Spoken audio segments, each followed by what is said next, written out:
Livro das Reis, segundo livro dos Reis, dos Reis, segundo livro dos Reis, capítulo 5. Louvado e engrandecido seja o nome do Senhor. Vamos fazer uma leitura, apenas 10 versículos. É uma leitura muito conhecida, toda a Bíblia conhece.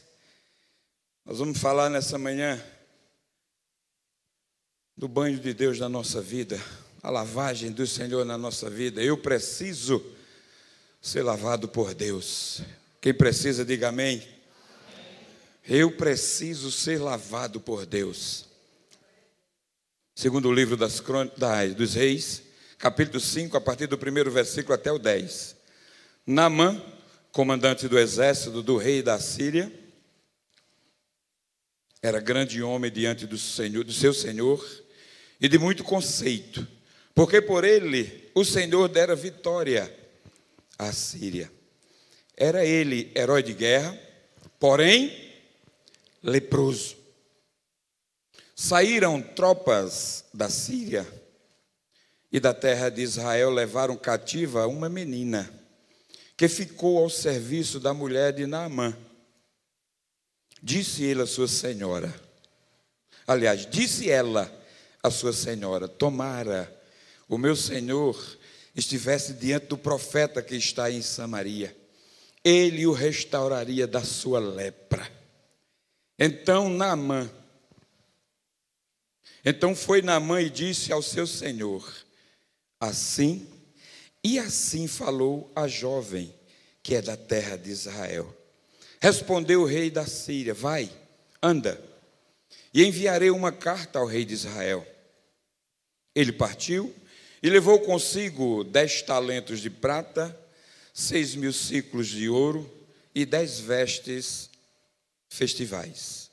Levou também ao rei de Israel a carta que dizia: logo em chegando a ti esta carta, saberás que eu te enviei Naamã, meu servo, para que o cures da sua lepra. Tendo lido o rei de Israel a carta, rasgou as suas vestes e disse: acaso sou Deus com poder de tirar a vida ou dá-la, para que este envie a mim um homem para que eu curá-la de sua lepra? Notai, pois, e vede que procura um pretexto para romper comigo. Ouvindo, porém, Eliseu, o homem de Deus, que o rei de Israel rasgara as suas vestes, mandou dizer ao rei: por que rasgaste as tuas vestes? Deixa ouvir a mim, e saberá que há profeta em Israel. Veio, pois, Naamã com os seus cavalos e os seus carros e parou à porta da casa de Eliseu.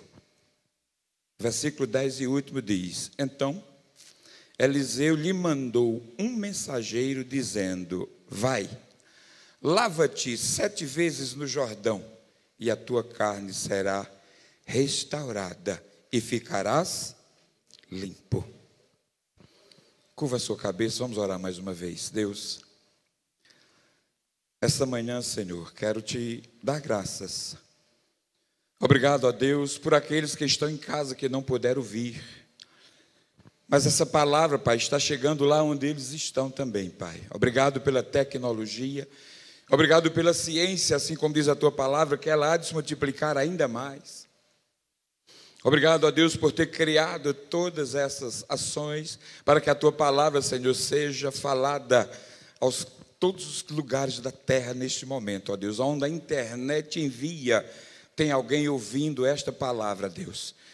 Ó Pai, em nome de Jesus, mas eu te peço também por esses que aqui vieram esta manhã. Toma cada um deles em tuas mãos. Tenho certeza, Senhor, que antes de qualquer um de nós sairmos de casa, o Senhor já conhece o nosso coração. O Senhor já sabia da nossa situação ao entrarmos neste lugar. Obrigado por ter nos trazido aqui. Agora eu te peço, ó Deus, que essa palavra penetre lá naquele local, ó Deus, onde o homem não pode colocar nada. Que penetre, ó Deus, ao profundo, ao escondido ali, ó Deus, aonde só o Senhor conhece as intenções do coração do homem. Só o Senhor pode limpar, só o Senhor pode arrancar. Quantas feridas estão dentro do nosso coração nesta manhã. Eu te peço, ó Deus, tu podes limpar, tu podes curar. Que nessa manhã, para a tua graça, seja derramada de forma visível sobre todos neste lugar. Obrigado, Pai, eu oro em nome de Jesus. Amém. Diga comigo, eu preciso ser lavado por Deus. Quando a gente lê esse versículo 10, deixa a sua Bíblia aí aberta, pois nós iremos citar ainda vários versículos, ainda nesse contexto, qual for lido aqui. O versículo 10 é algo maravilhoso, quando ele diz assim: então Eliseu lhes manda um mensageiro, dizendo, vai, lava-te 7 vezes no Jordão. Aqui está uma expressão, amado, que quando a gente olha na Bíblia, essa palavra 7, esse número 7, né, traz o simbolismo de algo completo, de algo no total, no todo. Quando a gente olha, tem uma frase que eu gosto muito de chamar a atenção da igreja. Qual o número da perfeição de Deus?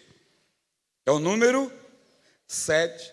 Mas o nosso adversário, ele é tão astuto, que eu já disse certa vez isso aqui na hora nona, o nosso adversário, ele é tão astuto e sabe, né, implantar ou envolver as pessoas no subconsciente sem que ela perceba o que estão dizendo.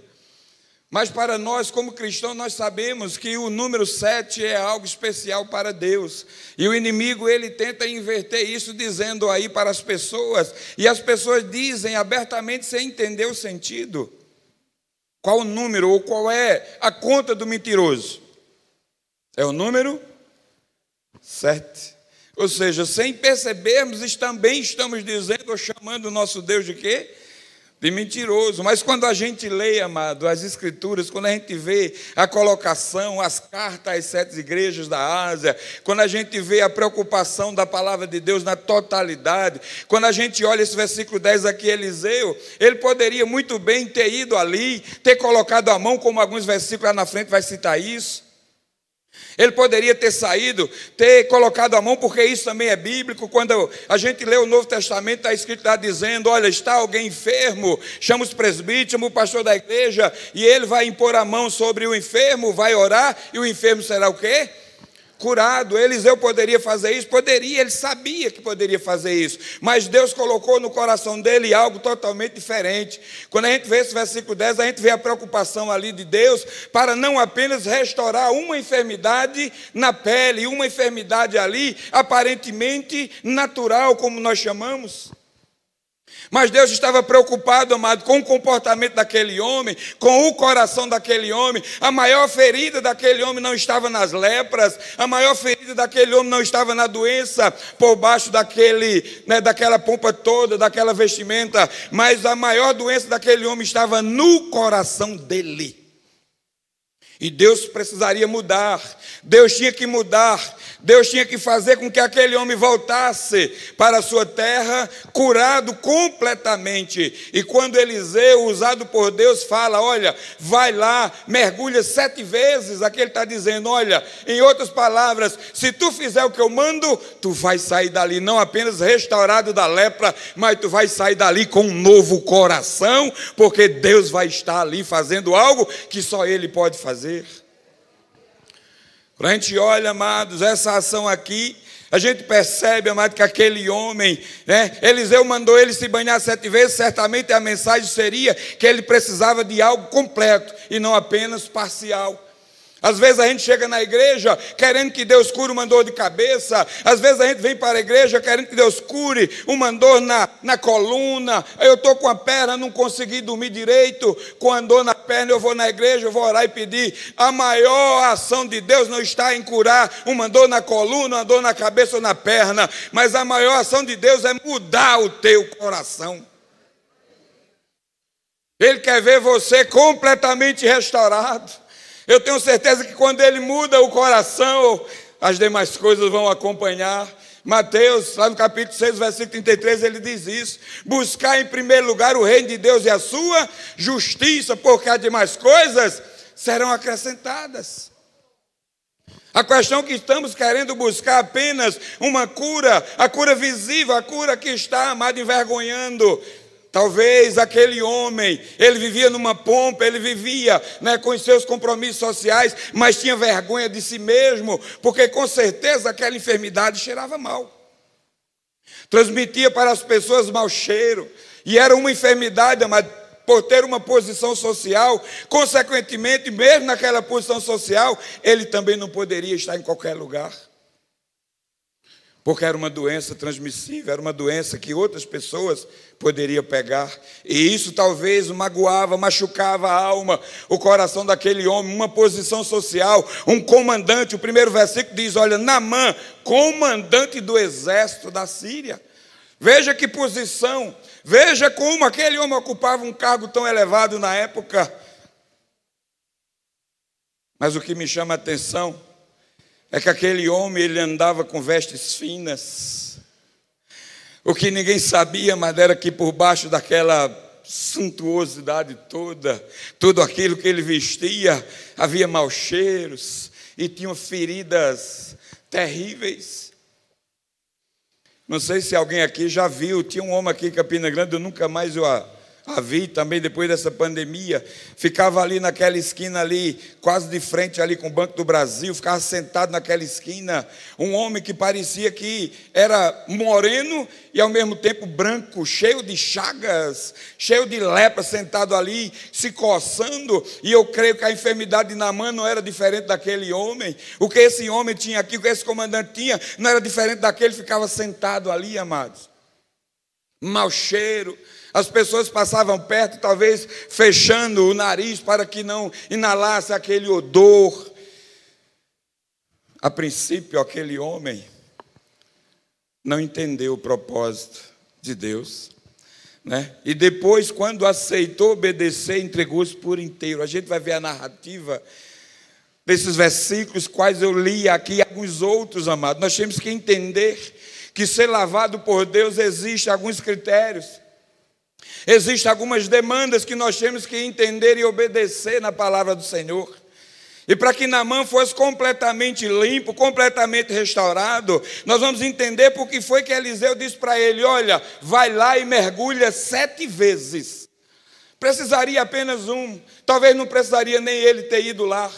Mas devido à arrogância, devido à visão errônea daquele homem, achando que Naamã ia sair, aliás, Eliseu ia sair, colocar a mão, orar, e as chagas, as enfermidades iam desaparecer. Ele vem com arrogância, ele vem com uma ação assim, amado. Às vezes as pessoas que entram na casa de Deus, entra doente, entra enfermo, e entra achando, o pastor vai sair lá de onde ele está, vai vir aqui onde eu estou, Deus vai revelar a ele, e eu vou sair aqui curado. Ei, olha, o Senhor diz que tem que expor primeiro a ferida, a gente tem que abrir o coração para o Senhor, e depois que as feridas forem expostas, o Senhor está disposto para fazer algo na tua vida. Às vezes nós queremos esconder algo das pessoas, mas de Deus não tem quem esconda nada. Deus sabe quantas feridas tem no meu e no teu coração, e que nessa manhã precisam ser curadas, precisam ser restauradas, precisam ser devolvidas à vida, para que possamos sair daqui glorificando e bendizendo esse Deus.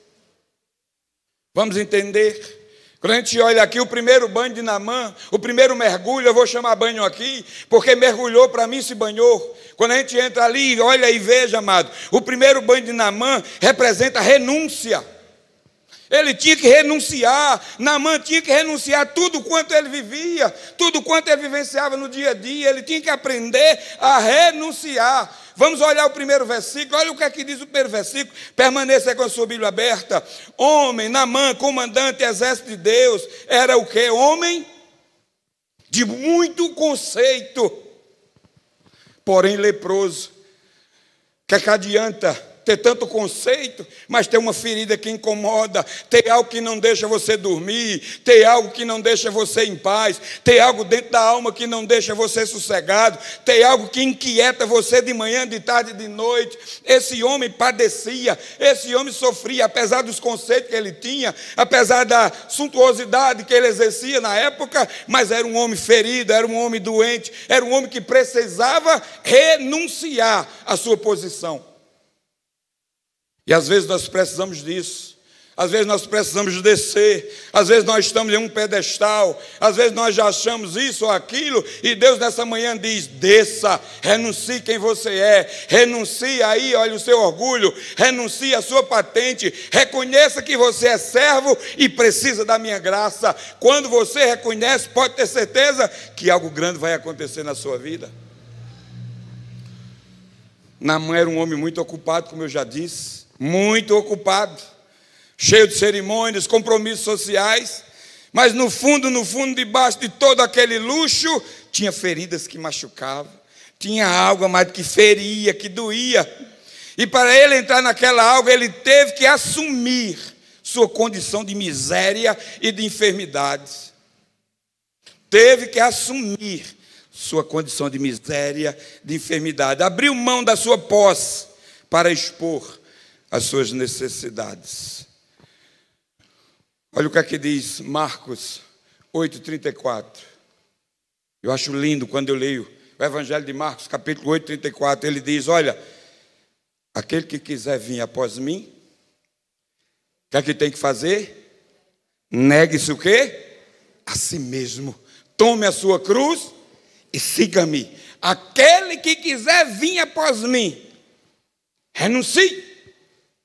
Renuncie você mesmo. Renuncie o seu caráter, renuncie a sua vida por completo, renuncie o seu eu, renuncie tudo quanto você já programou em ser e deixa Deus fazer, que Deus sabe como fazer e mudar o caráter de qualquer pessoa. E Naamã precisava, o primeiro banho representa renúncia. Quer mudar de vida? Renuncie a partir de hoje quem você é. Renuncie tudo quanto você acha que tem e é. Você pode ser conhecido na sociedade toda, mas tem uma ferida dentro de você que precisa ser curada. Tem algo dentro de você que precisa ser restaurado. Tem algo dentro de você que precisa ser transformado. E aquele homem precisava reconhecer que tinha que renunciar tudo quanto ele vivia. Muitas pessoas estão como Naamã, igreja. Muitas pessoas estão como esse comandante aqui. Muitas pessoas estão demonstrando bem exteriormente. Muitas pessoas, aparentemente, a gente olha, é como se não estivesse nada, mas por dentro tem algo que está consumindo, tem algo que está destruindo, e Deus sabe o que é, Deus sabe o que tem te consumido, Deus sabe o que tem feito com que você esmagreça, com que você adoeça, porque você não está renunciando verdadeiramente quem você é. Você está disposto a fazer renúncias para ser curado nessa manhã? Se você está disposto, então, amado, eu convido você nessa manhã, o primeiro banho, o primeiro passo que você tem que fazer, renuncie quem você é. O apóstolo disse: não mais vivo eu, mas Cristo vive em mim. Isso é renúncia. E se olhar para dentro de si mesmo e dizer: eu não sou nada diante de um Deus que pode tudo. Eu não sou nada diante de um Deus que sabe tudo. Eu não sou nada diante de um Deus que faz tudo. Renuncie quem você é. Reconheça sua miséria. Reconheça seus maus cheiros. E olhe para um Deus que pode curar. Mostre suas feridas para esse médico. E eu tenho certeza que Ele está aqui nesta manhã. E o desejo dEle é te curar. O desejo dEle é transformá-lo. O desejo dEle é fazer com que você se renove. O desejo dEle é fazer com que você saia daqui pulando, gritando, glorificando e dizendo, como Naamã lá no final vai dizer: só existe Deus em Israel. Só Deus, só Deus, só Deus é o Deus desse povo. Assim nós vamos entender. O segundo banho de Naamã representa a fé. Estamos vivendo um momento onde nós estamos perdendo, não estamos querendo renunciar e a fé vai desaparecer. Quando a gente endurece o coração e não deixa a palavra de Deus fazer morada, entrar, consequentemente a fé também não vai fazer morada. Nos tornamos apenas religiosos. Nos tornamos uma pessoa que vem para a igreja e volta para casa. Durante a semana é a mesma coisa, nunca muda, nunca faz nada diferente. Quando chega domingo, vem de novo para a igreja. Chega no sábado, domingo, é igreja. Mas quando muda para o cotidiano, não muda de comportamento, de atitude. A renúncia e a fé faz parte do banho diário que temos que ter em nossa vida. Esse homem, amado, estava com isso. Estava faltando renunciar, estava faltando a fé. Olha o que é que diz no versículo 4. Eu achei lindo quando ele olha, conversando com o rei. Ele fala acerca de alguém que ele tinha tirado de uma terra e trouxe para uma terra estranha. E essa pessoa estava agora convivendo na casa dele. Uma menina, mas ele passa agora a acreditar na palavra daquela menina. Ele passa a acreditar naquilo que aquela menina falou e gera algo no coração dele, gera uma expectativa na alma dele e ele diz: essa menina está certa. Eu tenho que ir lá, eu tenho que ver essa pessoa. Só que o rei manda a carta para a pessoa errada. O rei manda a carta para o outro rei e ali há uma discórdia, há uma briga. Alguns historiadores narram que o rei daquela época, o rei da Síria era Ben-Hadad II. E o rei de Israel daquela época era Jorão. E eles viviam ali, amados. Quando a gente olha no versículo 2, a gente percebe tropas da Síria. Eles viviam ali, amado, no longo histórico de tensões entre Israel e Síria. Era briga, diariamente tinha guerra. Todo instante ali estava havendo guerra. E nessa guerra entre as fronteiras, foram lá e raptaram uma jovem, uma menina, e levaram cativa. Só que essa menina conhecia o Deus Todo-Poderoso que está aqui nesta manhã. Essa menina foi ensinada e ela sabia a quem servia. E sabia um homem que existia lá em Israel e sabia desse homem. Então disse a ele assim. E assim falou a jovem que é da terra de Israel. Havia uma menina lá na casa de Naamã que, sabendo de sua necessidade, ela conhecia, ela via aquele homem como um todo lá na sua casa. Como também dentro da nossa casa, nossa família conhece a nossa. Dentro da nossa família, no seio da nossa família, não tem como a gente esconder o nosso caráter. Às vezes nós queremos ser alguém na igreja e em casa diferente. Às vezes nós queremos ser alguém aqui de uma maneira, no trabalho outra. Às vezes nós queremos ser, como nós chamamos, alguns dizem que nós queremos ser crente 007. Espião, ninguém conhece, ninguém sabe quem é, está escondido no meio de todo o povo. Passa muito tempo, alguém diz: fulano, aquele crente está por aí. E alguém diz: oxe, está aí, essa pessoa é crente, nem sabia. Trabalha aqui há tanto tempo, mas não tem característica. Mas essa menina, mesmo presa, ela sabia a quem servia. Essa mesma menina, mesmo aprisionada, mesmo ali como escrava, mas ela sabia a quem servia. Ela sabia a quem adorava e chegou para aquele homem e disse: olha, se tu conhecer o profeta que tem lá em Israel, ele curava das tuas chagas. E gerou fé no coração daquele homem. Provavelmente aquele homem já teria procurado, ou já tinha procurado, os melhores recursos, pois era um homem de situação financeira boa. Provavelmente ele já tinha ido para vários médicos, já tinha procurado tudo e todos ali para que o curasse, mas não tinha conseguido nada. Isso me leva, amado, para aquela mulher do fluxo de sangue lá. Quando a gente olha no Evangelho de Lucas 8,43, a gente vê uma mulher que também tinha gastado tudo quanto tinha, uma mulher que já fazia 12 anos, que estava perdendo sangue continuamente. Mas ela chegou ao coração dela, alguém comentou, alguém falou acerca de Jesus.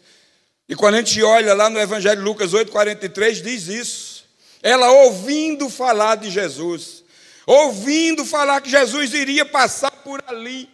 Naamã tinha alguém dentro da sua casa dizendo: ei, Israel, tem alguém que vai te curar.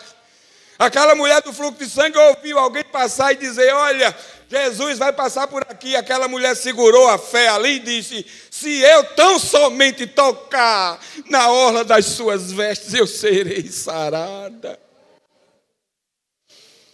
Quantas vezes precisamos, amado, ter a fé de entender a proposta do Senhor na nossa vida? Quantas vezes precisamos compreender que esse Deus não é difícil de entendimento, Esse Deus é muito fácil, esse Deus é direto. O Deus que a gente serve não é um Deus de arrudeio, que vai para lá, vem para cá, para dizer o que Ele quer. Ele vai direto.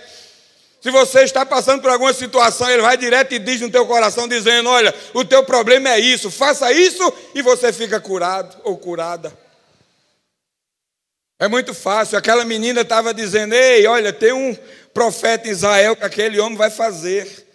A palavra de Deus, amado, garante.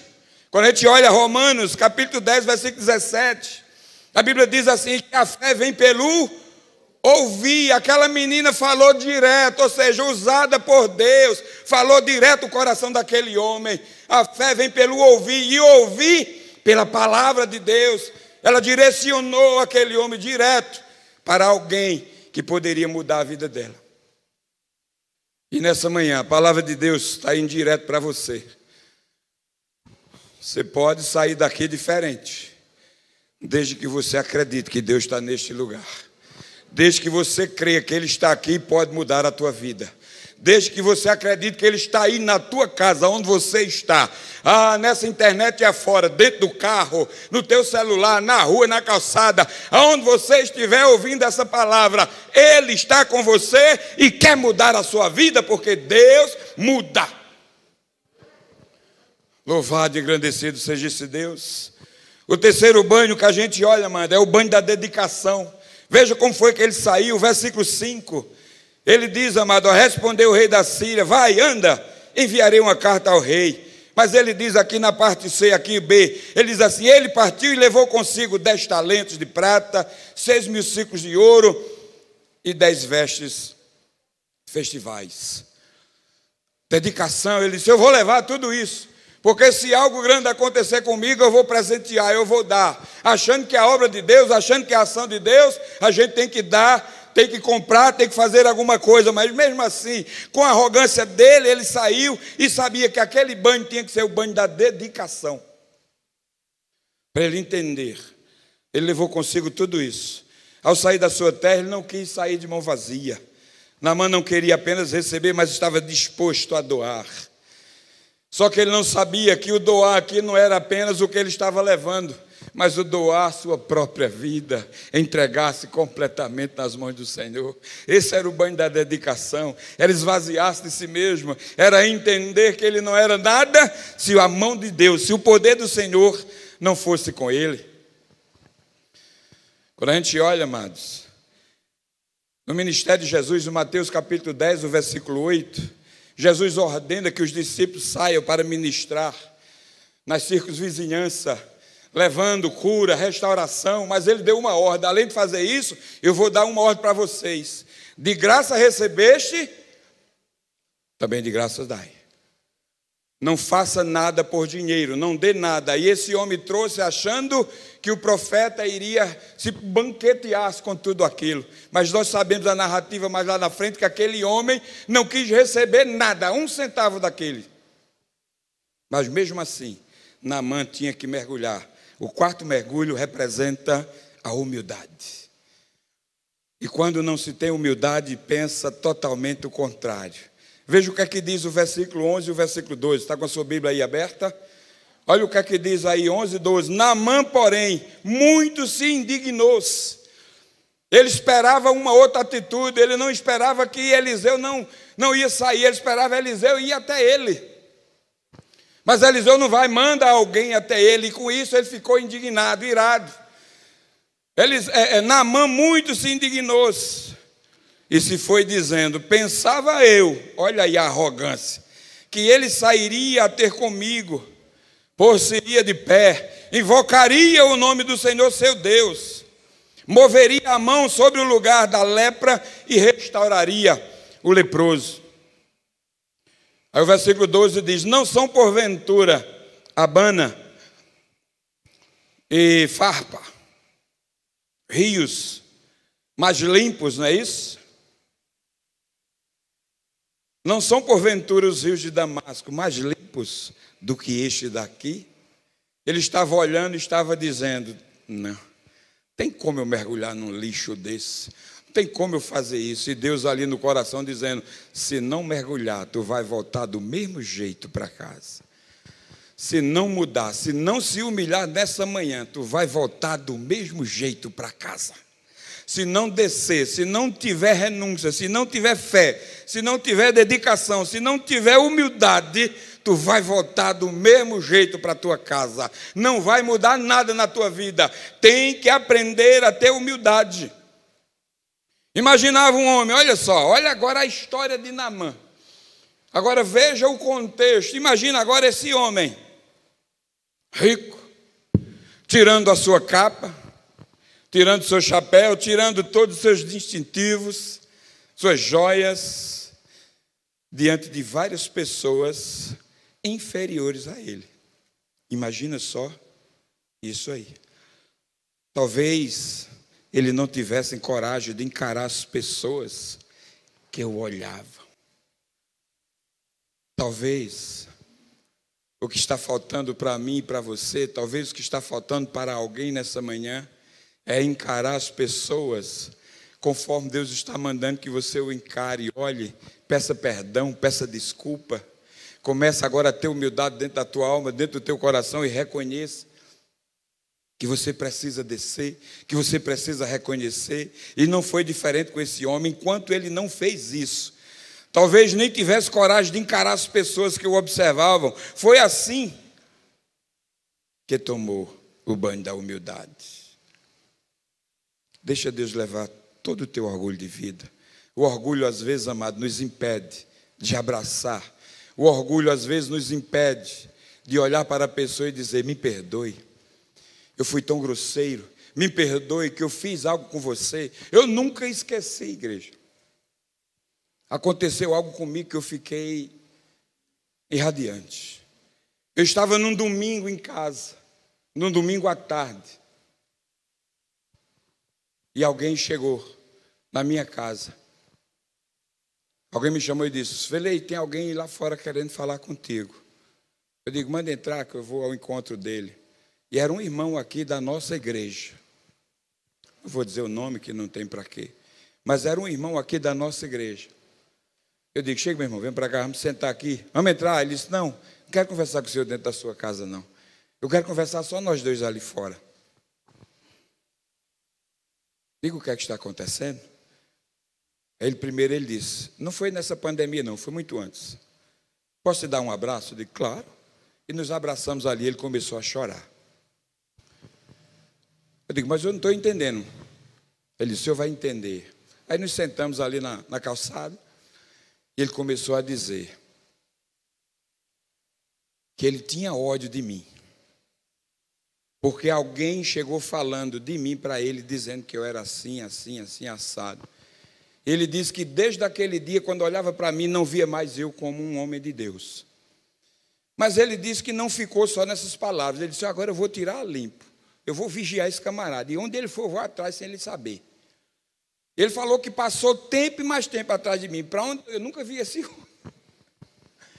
Cuidado com o que você está fazendo. Eu nunca vi esse homem à minha procura. Aí depois ele disse: depois de muito tempo que eu sondei sua vida, eu sei quem você é, eu venho aqui pedir perdão, porque eu sei que o Senhor é um homem de Deus. Porque eu sei que o Senhor serve a um Deus qual eu sirvo.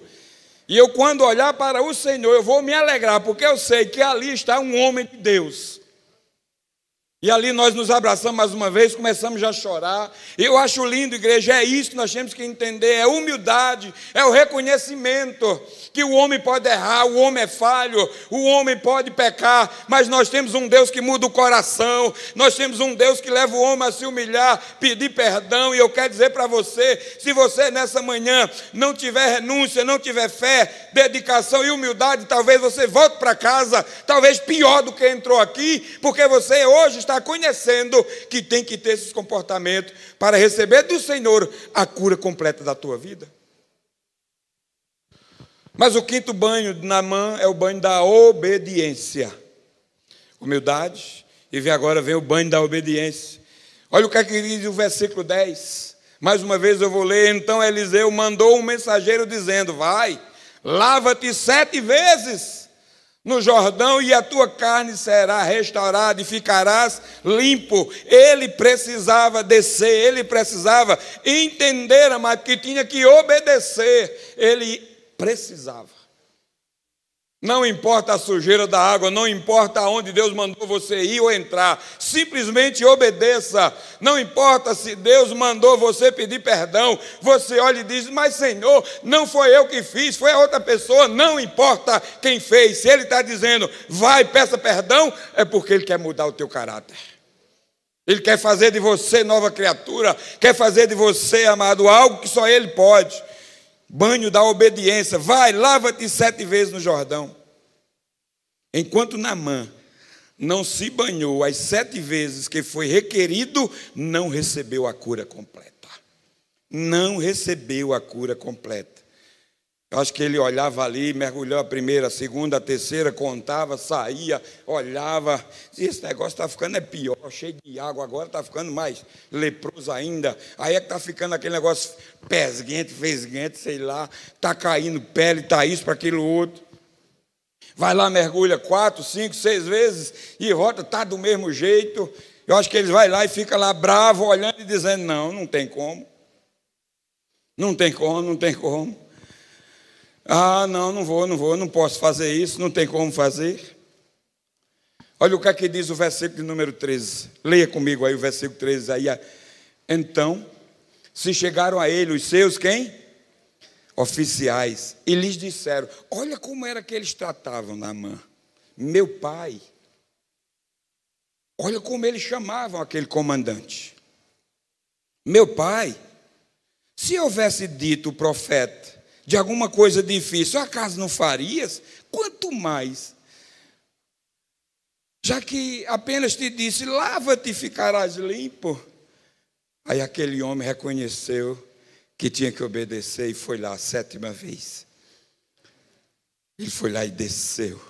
Quando a gente olha o livro de 1 Samuel, capítulo 15, o versículo 22, a parte C, ele diz assim: o melhor é obedecer do que sacrificar. E aquele homem entendeu que tinha que obedecer, que tinha que fazer. Pela última vez, aquele último mergulho, talvez ele não estava mais aguentando nem olhar para ele mesmo. E ele teve que descer. E quando ele desceu, olhou para as feridas, mas quando levantou do 7º banho e sua pele foi totalmente restaurada. Sua pele foi totalmente limpa. Ele tomou o banho da obediência. O 6º banho é o banho do compromisso. Olha o que é que ele fala agora no versículo 15. O banho do compromisso.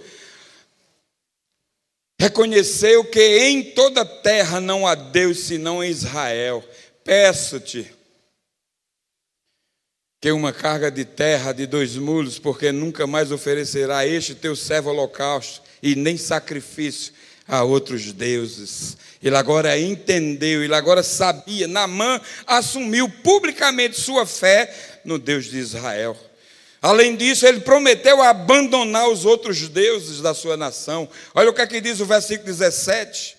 Eu acho lindo o versículo 17. Disse Naamã: se não queres, peço-te que ao teu servo seja dado levar uma carga de terra de 2 mulos, porque nunca mais oferecerei este teu servo holocausto, nem sacrifício a outros deuses, senão ao Senhor. E o versículo 18: nisto perdoe o teu servo. Quando o meu senhor entrar na casa de Rimom para ali adorar, e ele se encostar na minha mão, e eu também me tenha de encurvar na casa de Rimom, quando assim me prostrar na casa de Rimom, nisto perdoe o Senhor o teu servo. Eliseu disse o quê? Vai em paz. Nessa manhã Deus olha para você e diz a mesma coisa: vai em paz. Esse é o 7º banho, é o banho do perdão e o banho da paz. Vai em paz. Vai em paz. Como é que está o teu coração nesta manhã? Como é que você chegou a este lugar? Como é que está, amado, teu temperamento, como é que está o teu comportamento, como é que estão os teus desejos, como é que estão os teus olhos, como é que está o teu coração, de que maneira você está vivendo diariamente diante desse Deus. E nessa manhã essa palavra foi direta para o meu e para o teu coração. Você pode sair daqui diferente? Pode, desde que você faça o que esse homem acabou de fazer diante das Escritas, diante do que nós falamos aqui. Deus pode mudar a tua vida, assim como mudou Naamã por completo. Você pode sair daqui nessa manhã restaurado. Você pode sair daqui completamente transformado. Você pode ter entrado aqui sem conhecer esse Deus, mas você pode sair daqui hoje dizendo: esse Deus é o Deus que eu quero servir. Esse Deus é o Deus que eu quero viver a minha vida diante dele todos os dias. Josué fala isso no seu livro, no primeiro capítulo, lá no versículo 8: não se aparte da tua boca o livro desta lei, antes medita nele de dia e de noite. Então terás o cuidado de fazer tudo quanto nele está escrito, não te desviarás dele nem para a direita e nem para a esquerda. O salmista, escrevendo o Salmo 119, versículo 105, ele diz: lâmpada para os meus pés é a tua palavra e luz para o meu caminho. Foi isso que Naamã entendeu, foi isso que esse homem sentiu na alma, foi isso que ele sentiu. Ele nem se preocupou mais com a pele, ele agora sabia que o corpo, a alma dele agora estava restaurada pelo Senhor. Deus não está preocupado apenas em curar uma dor de cabeça sua. Deus não está preocupado apenas em curar uma dor que está aí na tua coluna, na perna, onde eu disse agora há pouco. Deus quer ir muito mais além do que isso. Deus quer curar a dor de cabeça, Deus quer curar a dor da coluna, Deus quer curar a dor da perna, Deus quer curar todo o teu corpo, mas Ele quer curar a tua alma.